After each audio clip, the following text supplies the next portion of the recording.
Hello दोस्तों, कैसे हैं आप सभी। आई होप कि बोर्ड की प्रिपरेशन ठीक ठाक चल रही होगी और आपके कुछ पेपर लग गए होंगे और मैं उम्मीद कर रहा हूँ कि वो पेपर अच्छे चल जा रहे होंगे आपके।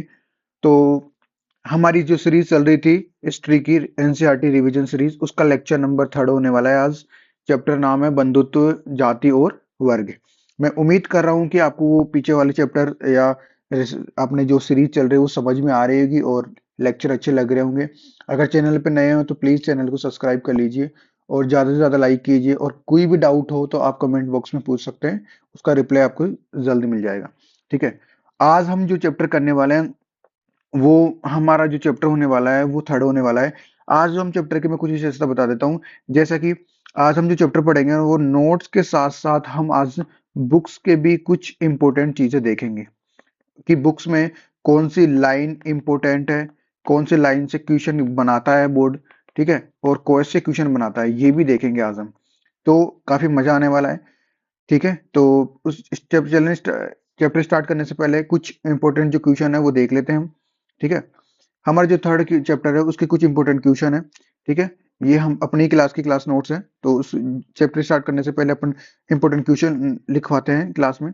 तो वो देख लेते हैं क्या है। चलो, पहला सवाल है कुल और जाति में अंतर। आपकी ये जो भी सवाल आपको मैं बता रहा हूँ ये इंपॉर्टेंट है, और इनके सारे सवालों के जवाब आपको इन नोट्स में मिल जाएंगे, वीडियो लेक्चर में पूरी तरीके से मिल जाएंगे।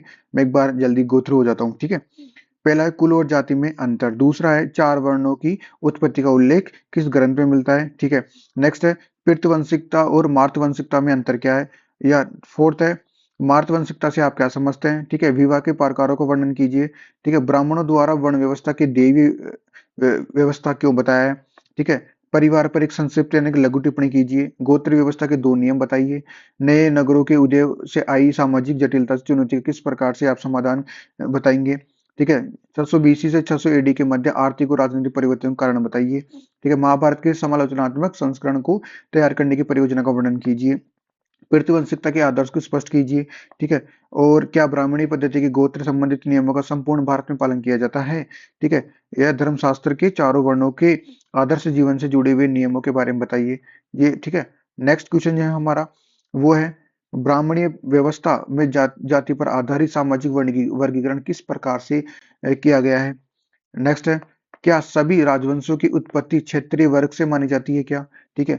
नेक्स्ट है ब्राह्मणी ग्रंथों के अनुसार संपत्ति का अधिकार एक आधार वर्ण भी था। ठीक है।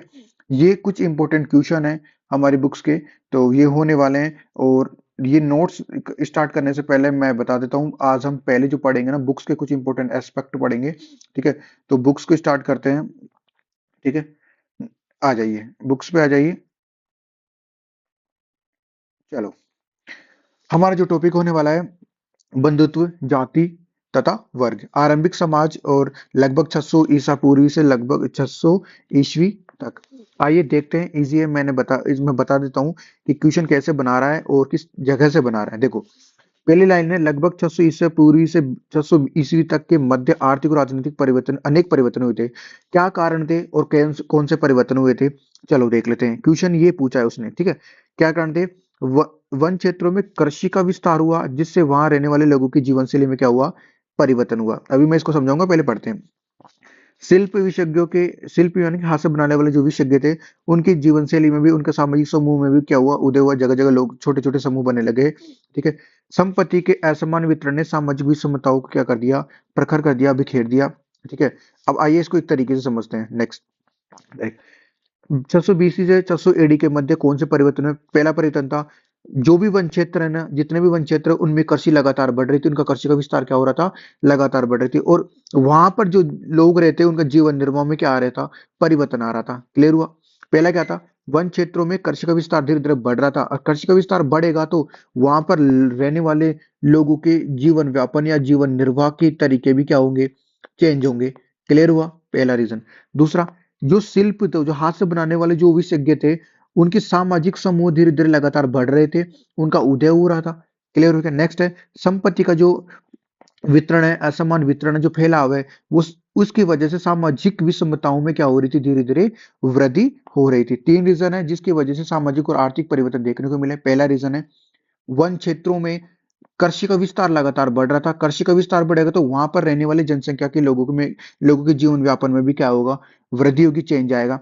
ठीक है, शिल्प समूह के जो शिल्प विशेषज्ञ थे, जो समूह थे, उनके सामाजिक समूह में क्या हो रहा था, वृद्धि हो रही थी। सामाजिक समूह छोटे छोटे समूह बन रहे थे विशेषज्ञों के। ठीक है, ठीक है, आगे देखो, संपत्ति का असमान वितरण हो रहा था, फैलाव हो रहा था, जिस वजह से सामाजिक विषमताओं में भी क्या हो रही थी, धीरे धीरे वृद्धि।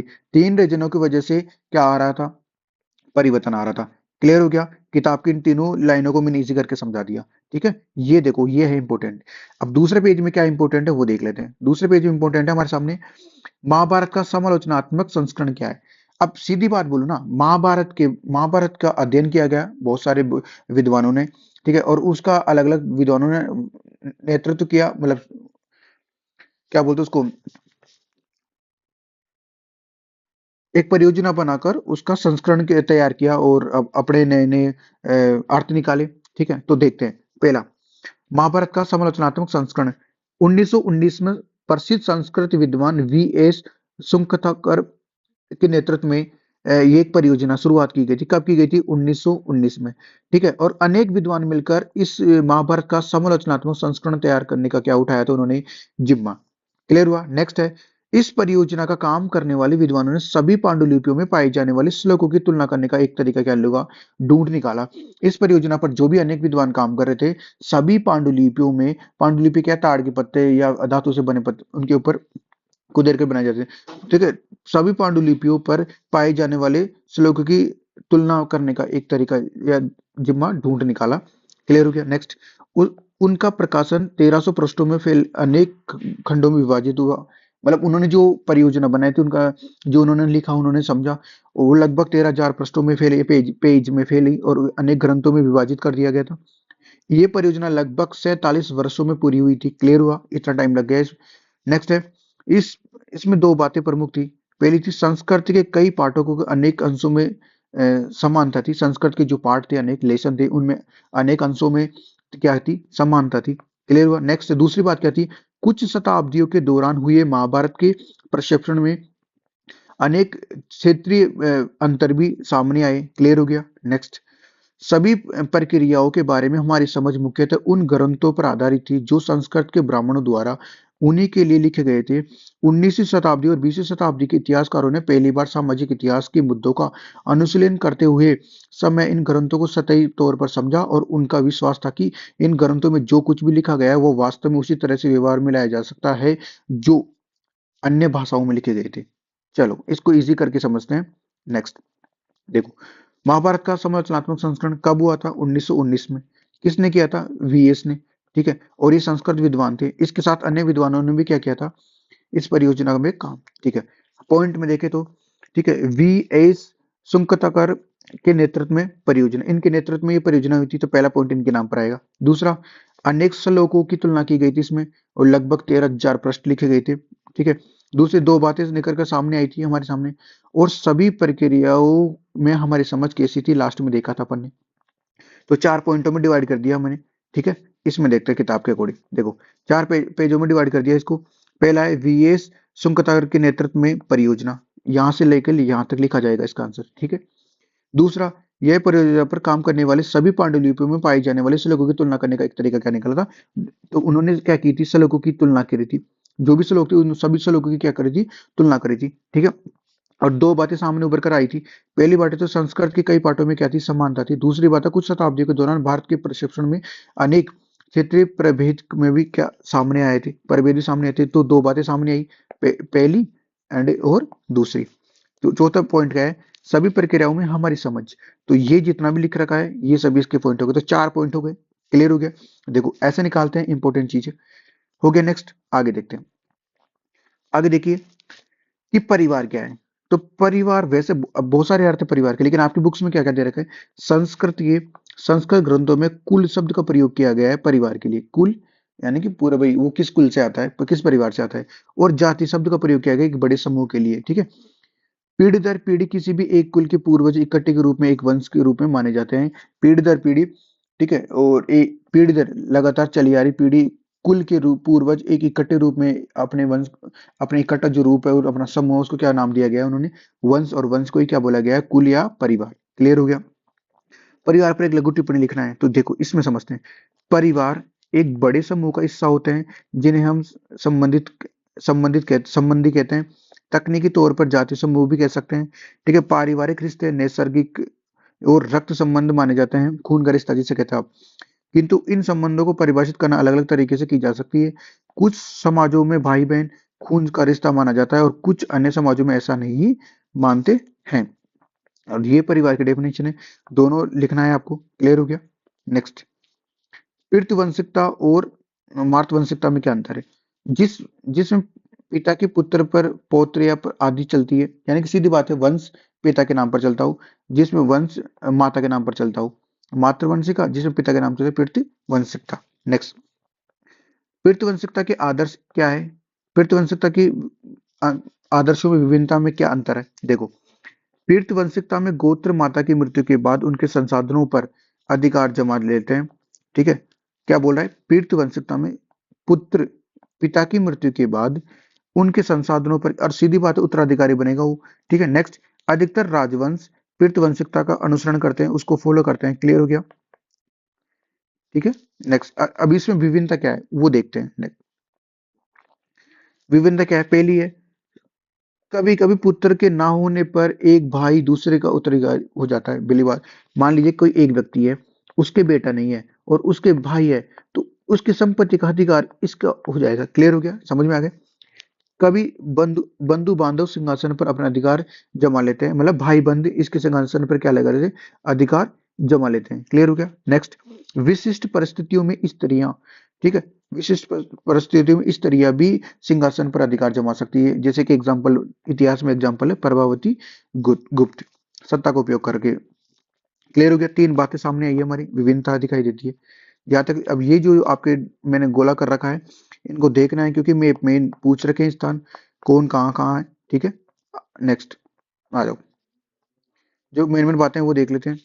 किताब में बनाया है, एक सवाल बनाया आपकी किताब में, विवाह के प्रकार। पहला है अंतर्विवाह, दूसरा है बहिर्विवाह। ये दोनों याद रखना है आपको, सारे भूल जाओ बाकी। पहला कौन सा याद करना है? अंतर्विवाह। अंतर्विवाह का मतलब क्या होता है? वैवाहिक संबंध, ठीक है, एक गोत्र, एक कुल, एक जाति या फिर एक स्थान में बसने वाले लोगों के मध्य में ही होते हैं। बहिर्विवाह, गोत्र से बाहर विवाह करना। बहिर्विवाह गोत्र से बाहर, और अंतर्विवाह गोत्र के अंदर ही या कुल या जाति लोगों के मध्य विवाह होना। 2013, 16, 22 में लगातार क्वेश्चन पूछ रहा है, तो ये याद रखना। क्लियर हो गया? आ जाओ नेक्स्ट। नेक्स्ट ध्यान रखेंगे कि गोत्र के दो नियम दे रखा है, ब्राह्मण ग्रंथ पद्धति में गोत्र के दो नियम दे रखा है। पहला नियम है, विवाह के पश्चात स्त्रियों का पिता के स्थान पर पति के गोत्र का भाई सीधी बात है, किसी लड़की की शादी होगी, अगर शादी से पहले उसके नाम के पीछे पिताजी का नाम इंडिकेशन कर सकते हैं। अगर शादी हो जाती है उस लड़की की, तो उसके नाम के साथ पति का नाम जुड़ेगा।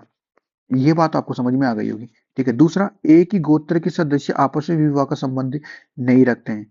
दो नियम थे गोत्र के। पहला, विवाह के बाद इस तरीके जो नाम का पिता के नाम के स्थान पर पति का नाम लगेगा, गोत्र। ठीक है, और एक ही गोत्र में दो सदस्य शादी नहीं करते थे। क्लियर हो गया?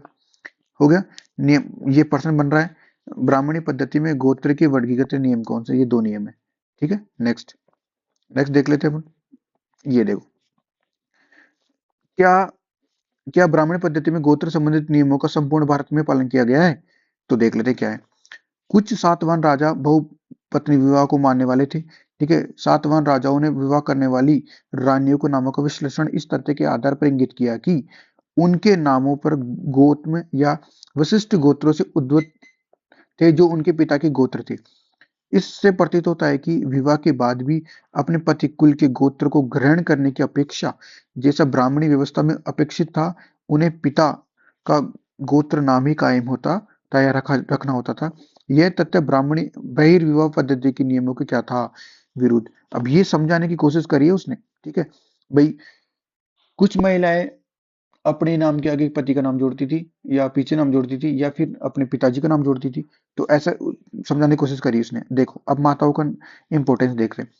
सातवाहन जो शासक था, राजा, उनके अपने नाम के पीछे ठीक है, किसका नाम जोड़ते थे? मम्मी का या माता जी का नाम जोड़ते थे। क्लियर हो गया? और लेकिन ये बात स्पष्ट नहीं है कि सिंहासन भी माता के नाम पर होता था, नहीं। सिंहासन जो उत्तराधिकारी था वो पृथ्वीवंशिका के नाम पर ही या पृथ्वीवंशिक के रूप में ही होता था। नेक्स्ट, धर्मशास्त्रों और धर्म धर्मसूत्रों में चारों वर्णों के लिए आदर्श जीविका से जुड़े नियम मिलते हैं, वर्णन कीजिए। ठीक है, मिलते हैं। तो पहले तो आदर्श जीविका देख लेते हैं क्या है। ब्राह्मणों का कार्य अध्ययन, वेदों की शिक्षा, यज्ञ करना या करवाना, उनका काम दान देना और दान लेना था। ये तो किसके बारे में बोला है? ब्राह्मण, जो चार वर्ण थे उसके बारे में बोला है। क्षेत्र वर्ण के बारे में, क्षेत्र वर्ण कौन थे? सेकंड नंबर पे आते थे।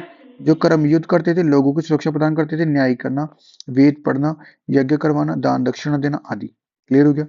तीसरा था वेश्य। वेश्य के साथ ही कृषि कार्य करते थे, गोपालन व्यापार आदि कार्य करते थे। शूद्र कौन थे? मात्र जो तीनों ऊपर जो वर्ण दिए गए हैं उन सभी की क्या करते थे? वो सेवा करते थे। तो तीनों वर्ण हो गए आपके सामने, चारों। क्लियर हो गया। ब्राह्मणों में दो नियम नीतियां बनाई गई थी। पहला, वर्ण व्यवस्था की उत्पत्ति एक देवी व्यवस्था है। क्लियर हो गया। दूसरा, वे शासकों को यह उपदेश देते थे कि वे इस व्यवस्था के नियमों को अपने राज्य के अनुसरण करें। ठीक है, शासकों राजाओं को उपदेश देते थे वो ब्राह्मण लोग। उन्होंने लोगों को यह विश्वास दिलाया कि प्रयास किया कि जो उनकी प्रतिष्ठा है वो किस पर आधारित है? जन्म पर। अंडरस्टैंड? नियम समझ में आ गए? ठीक है, आओ चलो बढ़ते हैं।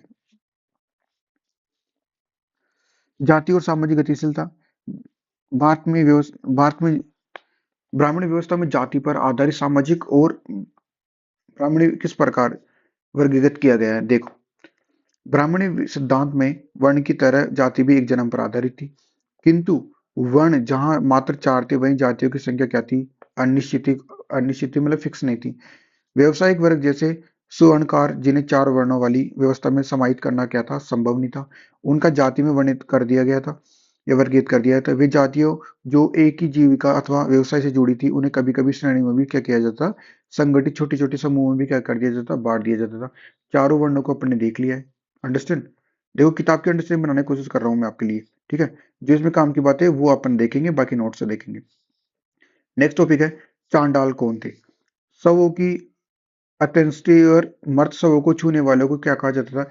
चांडाल कहा जाता है। भाई, मरने के बाद जिस मृत्यु को जिस लाश को जो छूते थे ना वो लोग, ठीक है, उन्हें क्या कहा जाता है? चांडाल। क्लियर हो गया।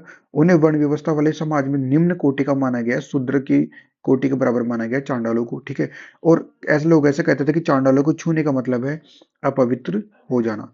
चांडालों के कार्य क्या है? मनुस्मृति में चांडालों की कार्य सूची बताइए। पहला है कि वो गांवों के बाहर रहते थे। ठीक है, और फेंके हुए कपड़े बर्तनों का इस्तेमाल करते थे। मरे हुए लोगों के वस्त्रों आभूषणों को पहनते थे। और रात्रि में वे गांव व नगर में चल चल फिरते नहीं सकते थे, मनाही कर रखा था उनको। क्लियर हो गया। चांडालों के कार्य आपको याद हो गया होगा। ठीक है, इसके अलावा इसमें क्या दे रखा है इंपॉर्टेंट वो देख लेते हैं।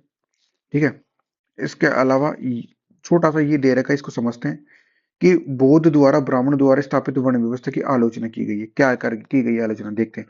इसमें सर्वाधिक आलोचनाएं बौद्ध धर्म में विकसित है। बौद्धों ने इस बात को अंगीकार किया है कि समाज में विषमता मौजूद थी, किंतु यह भेद ना तो नैसर्गिक था और न ही स्थायी था। बौद्धों ने जन्म पर आधार पर सामाजिक प्रतिष्ठा को क्या कर दिया? अस्वीकार कर दिया। ठीक है, इस प्रकार आलोचनाएं की गई है।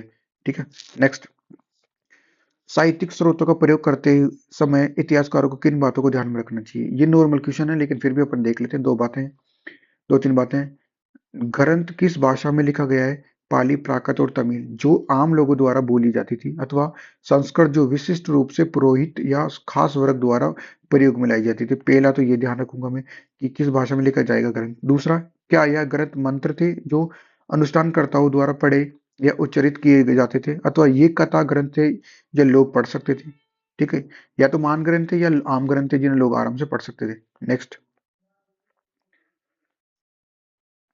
दूसरा इंपोर्टेंट, इतिहासकार लेखक को बारे में जानने का क्या करते थे? प्रयास करते थे, जिनके दृष्टिकोण और विचारों ने ग्रंथ को रूप दिया है। नेक्स्ट, श्रोताओं का भी इतिहासकार परीक्षण करते थे, क्योंकि लेखकों ने अपनी रचना करते समय श्रोताओं की अभिरुचि का भी क्या रखा था?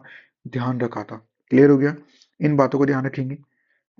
और देख लेते हैं इसमें इंपोर्टेंट क्या है। चलो ये देखते हैं। महाभारत एक गतिशील ग्रंथ है, व्याख्या कीजिए। एक नॉर्मल क्वेश्चन है, तो देख लेते हैं क्या है। शताब्दियों से इस महाकाव्य के अनेक पाठांतर भिन्न भिन्न भाषाओं में लिखे गए थे। बिल्कुल ठीक है। अनेक काव्य लिखे गए थे अलग अलग भाषाओं में। ये सब उस संवाद को दर्शाते हैं जो इनके लेखकों, अन्य लोगों और समुदायों के बीच कायम हुए। अनेक कहानियां जिनका उद्भव एक क्षेत्र विशेष में हुआ, जिनका खास लोगों के बीच प्रसार हुआ, वे सब इस महाकाव्य में समाहित कर ली गई। साथ ही इस महाकाव्य की मुख्य कथा की अनेक पुनर्व्याख्या की गई। इसके प्रसंगों की मूर्तिकला और चित्रों में भी दर्शाया गया। इस महाकाव्य ने नाटकों और नृत्य कलाओं के लिए भी क्या लिखी विषय वस्तु प्रदान करी। ये नॉर्मल सवाल है। ये इसके बारे में तारीफ कर रहा है, सीधी बात बोलो तो। क्लियर हो गया? तो ये तमाम क्वेश्चन थे जो बुक्स कहते हैं। हमारे हिसाब से तो चैप्टर खत्म हो गया है, ठीक है। लेकिन अब पढ़ते हैं नोट्स के हिसाब से, ठीक है।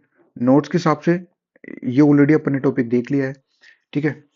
महाभारत का समालोचनात्मक विवरण, तो इसको देखते हैं।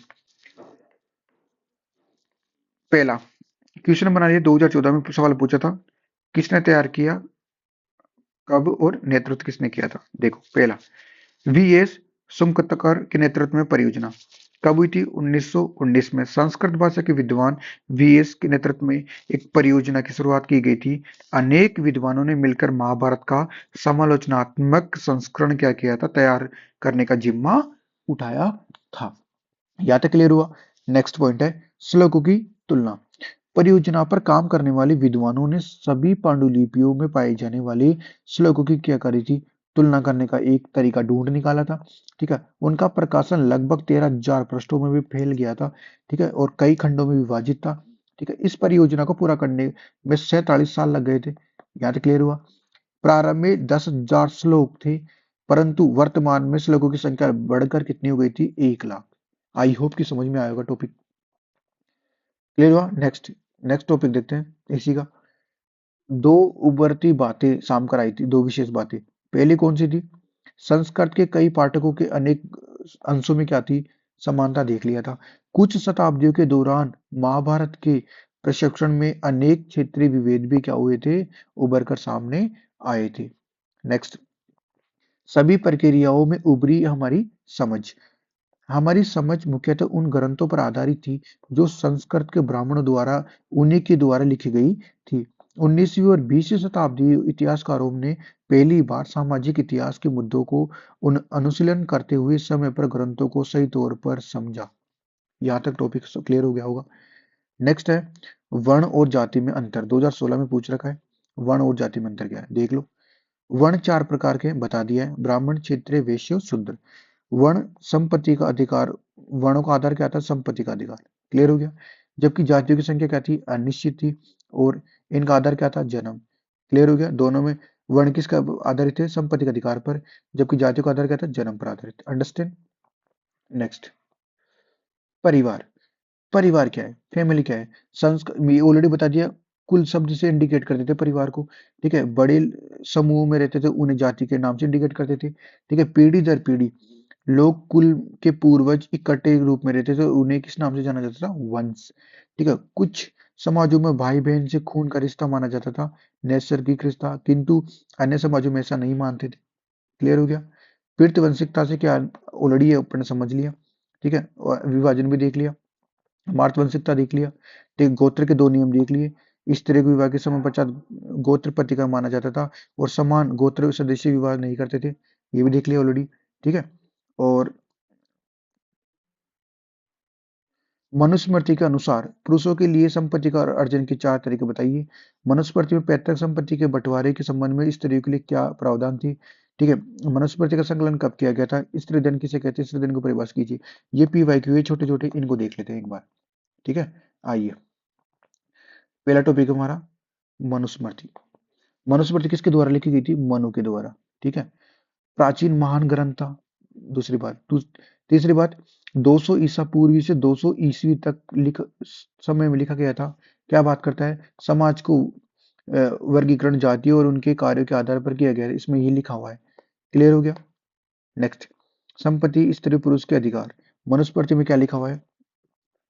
पैतृक जायदाद यानी कि पिता की जायदाद का माता पिता की मृत्यु के बाद पुत्रों का समान बंटवारा किया जाएगा, ठीक है। ज्येष्ठ पुत्र यानी कि बड़े पुत्र विशेष भाग का अधिकार होगा। स्त्रियां पैतृक संसाधन में हिस्सेदारी नहीं मांग सकती है, ठीक है।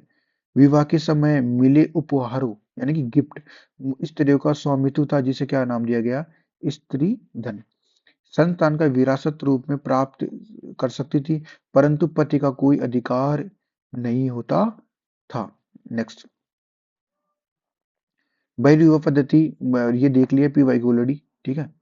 तो ये अपन ने देख लिया, चारों पॉइंट आपको टेलीग्राम पे सारे मिल जाएंगे, ठीक है। ये ऑलरेडी अपन ने देख लिया, वर्ण व्यवस्था देख ली चारों, ठीक है, ठीक है। आदर्श जीविका देख लिया ऑलरेडी अपन ने, ठीक है। आदर्श जीविका से संबंधित नियम ये भी देख लिया है। वर्ण व्यवस्था से उत्पत्ति देवी व्यवस्था से माना गया है। ब्राह्मण द्वारा शासकों को उपदेश दिया जाता था कि इस व्यवस्था के नियमों का अपने राज्य के अनुसार पालन करवाइए। ब्राह्मणों ने लोगों को विश्वास दिलाया है कि उनकी प्रतिष्ठा जन्म पर आधारित है। तीन बातें ऑलरेडी देख लिया अपन ने। चार वर्ग देख लिया है, ब्राह्मण, क्षत्रिय, वैश्य, शूद्र, ठीक है। और जो नहीं देखा वो देख, चांडाल देख लिया है, ठीक है। और चांडाल को करते हुए देख लिया, संपत्ति का अधिकार देख लिया, आलोचना बुद्धि के अनुसार देख लिया है, ठीक है। ये काम करनी है, ये भी काम करनी है, ठीक है। और वैसे आपका हो गया है, ये छोटे छोटे सवाल है, देख लो एक बार। हस्तिनापुर का उत्खनन पुरातत्वविद कौन थे, बी एल लाल, बीबी लाल, सॉरी, बीबी लाल थे, ठीक है, याद रखना। प्राचीन काल के मंदसौर का नाम क्या था, दसपुर, ठीक है। कौरव और पांडव का वंश क्या था, कुरु, ठीक है। बृहदारण्यक उपनिषद में कई लोगों के उनके मार्ग नामों के निर्दिष्ट किया गया, बताया गया है। अष्टाध्यायी के रचयिता कौन है, परिणयी। मनुस्मृति के अनुसार धन अर्जन करने के कितने तरीके थे, 7 तरीके थे, और स्त्री द्वारा 6 तरीके थे, ये याद रखना। महाभारत के एक प्रसंग का रूपांतरण समसामयिक बांग्ला लेखिका किसने दिया था, मास्वेता देवी ने, ये याद रखना। इस हिसाब से आपके चैप्टर सारे कंप्लीट हो जाते हैं, ठीक है। और मैं उम्मीद कर रहा हूँ कि चैप्टर समझ में आए होंगे, क्योंकि रिवीजन क्लासेस तो जल्दी जल्दी लेना पड़ रहा है क्लासेस, ठीक है। आपको कुछ नहीं करना है, जाके नोट्सों को गो थ्रू करना है और एक बार ये वीडियो सुन लेना है, ठीक है। चैनल पर नए हो तो प्लीज सब्सक्राइब कीजिए। कोई भी चीज़ समझ में नहीं आई तो कमेंट्स कर लो, लाइक कर लो, ठीक है। जल्दी मिलते हैं नई वीडियो के साथ। थैंक यू, तब तक के लिए।